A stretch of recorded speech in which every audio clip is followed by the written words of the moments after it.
Pemanfaatan limbah elektronik perkantoran. Utilization of Office Electronic Waste. Disusun oleh Jaka Leksana, SMK Yudhya Karya Magelang. SMK bisa hebat, siap kerja, santun, mandiri, dan kreatif. Pertama-tama, marilah kita panjatkan puji dan syukur kepada Allah Subhanahu wa Ta'ala atas karunia-Nya kepada kita semua, dan atas tersusunnya presentasi pemanfaatan limbah elektronik perkantoran. Reduce, reuse, dan recycle. Pemanfaatan sampah perkantoran ini dapat diterapkan di perkantoran pemerintah baik di tingkat pusat hingga daerah maupun di perkantoran swasta. Hal ini sudah sesuai dengan amanat Undang-Undang Nomor 18 Tahun 2008, tentang pengelolaan sampah dan Peraturan Pemerintah Nomor 81 Tahun 2012, tentang pengelolaan sampah rumah tangga dan sampah sejenis sampah rumah tangga, yang mewajibkan setiap pengelola kawasan wajib melakukan pengelolaan sampah. Selain itu, pelaksanaan 3R, Reduce, Reuse, dan Recycle. Pengelolaan sampah perkantoran ini juga merupakan salah satu bentuk dari penjabaran mandat Peraturan Presiden Nomor 97 Tahun 2017, tentang kebijakan dan strategi nasional pengelolaan sampah rumah tangga dan sampah sejenis sampah rumah tangga, Perpres Jakstranas, yang telah diundangkan pada tanggal 24 Oktober tahun 2017. Berdasarkan Undang-Undang Republik Indonesia, Nomor 18 Tahun 2008, tentang pengelolaan sampah Pasal 3, sampah perkantoran termasuk ke dalam jenis sampah rumah tangga yang berasal dari kawasan komersial, kawasan industri, kawasan khusus, fasilitas sosial, fasilitas umum, dan atau fasilitas lainnya. Dalam lampiran penjelasan Pasal 3, disebutkan bahwa kawasan perkantoran termasuk dalam kawasan komersial. Untuk itulah, pengelolaan sampah khususnya di area perkantoran, perlu dilakukan sebagai salah satu upaya untuk mencegah dampak akibat pengelolaan sampah yang tidak sesuai ketentuan akan menimbulkan pencemaran lingkungan. Pengertian reduce, reuse, recycle 3R. 1.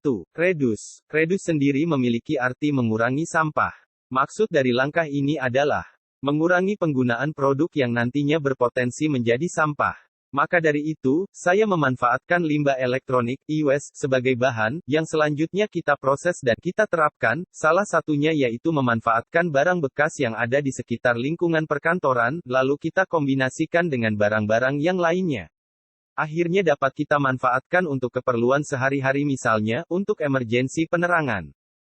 2. Reuse. Langkah atau tahap kedua adalah reuse, yang berarti menggunakan kembali. Tahap ini mengajak untuk menggunakan kembali produk yang sudah terpakai. Dengan menggunakannya kembali, maka sampah yang timbul dari produk-produk tersebut dapat berkurang. Tahapan ini saya pergunakan sebagai langkah awal untuk memulai pengelolaan limbah elektronik perkantoran. Contoh pemanfaatannya yaitu, mengambil power supply, sumber daya, atau adaptor salah satunya dari bekas printer yang sudah tidak dipergunakan karena rusak.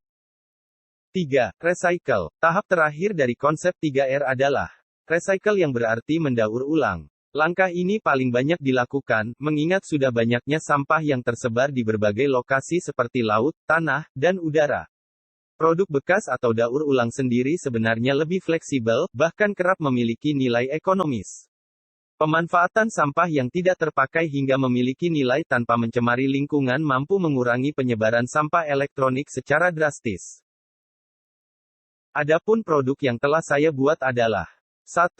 Panel mikrotik, bertempat di SMK Yudhya Karya Magelang. Gambar panel mikrotik, tampak dari depan, samping kanan, samping kiri dan tampak 2 buah mikrotik, 1 buah solar charger controller, SCC, adaptor bekas printer, stop kontak dan terminal TB2512, box panel, lampu panel atau lampu tanda, selektor switch atau saklar pemindah.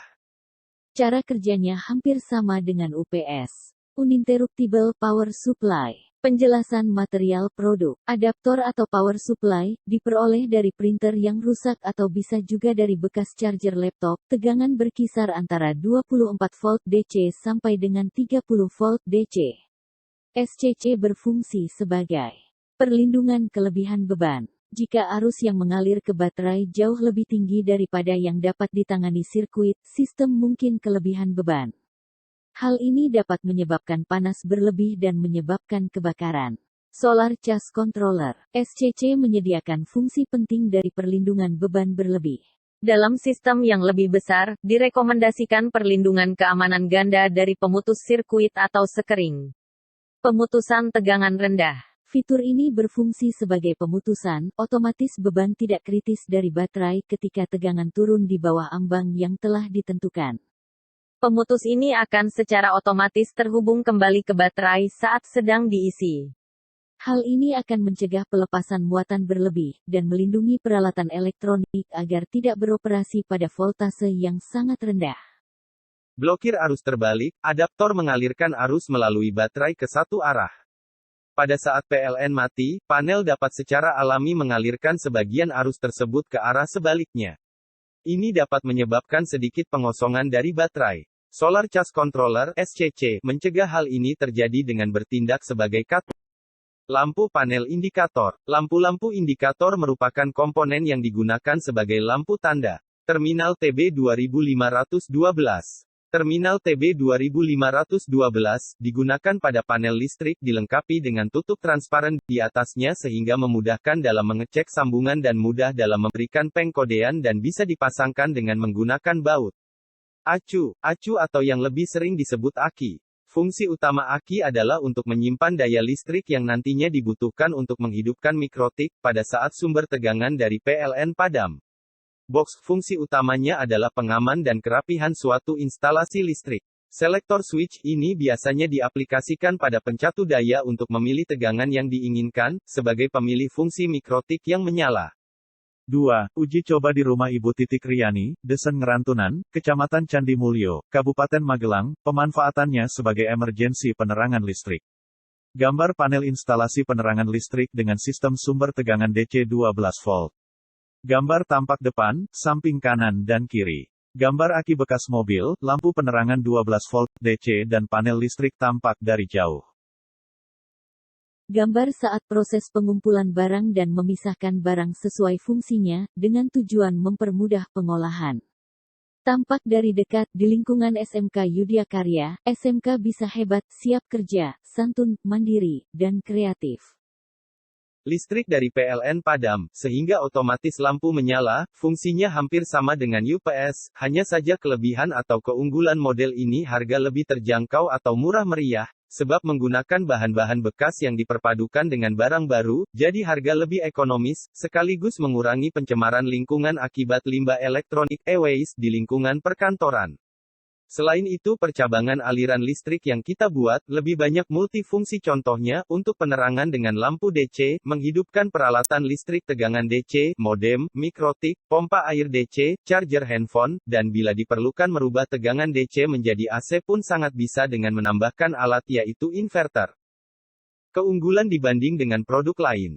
Secara umum alat ini aman walaupun charger controller tidak terhubung dengan baterai 12 volt atau 24 volt, jadi baterai atau aki tidak harus dihubungkan terlebih dahulu. Bagi yang kurang paham cara penggunaannya, produk ini lebih rekomendasi, sebab alat ini sudah ada proteksi untuk mencegah terjadinya short circuit karena tidak kesengajaan dan mencegah terjadinya sengatan listrik dari adaptor AC matik, mencegah terhubung secara terus-menerus di saat tidak dipakai untuk pengecasan aki.